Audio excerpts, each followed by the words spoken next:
দুপুর 12টায় আল্লাহ তাআলারই একটি খাস নাম 7 বার আপনি পড়বেন।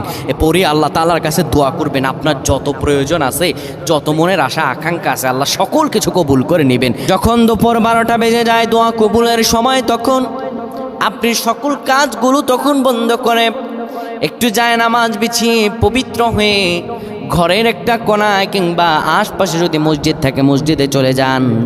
ক্যাবলামুখী হয়ে বসে পড়েন। ক্যাবলামুখী হয়ে বসে সুন্দরভাবে প্রথমে 10 বার দুরূদ শরীফ পড়েন, 3 বার সূরা ইখলাস পড়েন, 2 বার সূরাতুল ফালাক, 1 বার সূরা নাস পড়েন। এরপরে আপনি আল্লাহ তাআলার এই খাস নামটা ধরে পড়েন, আর রহমান আর রহমান আর রহমান 7 বার পরে এরপরে আবার দুরূদ পড়ে দোয়া করেন। আল্লাহ তাআলার কাছে চাইতে দেরি হবে, কিন্তু আমার রব আল্লাহ আপনার দোয়া কবুল করতে দেরি করবেন না।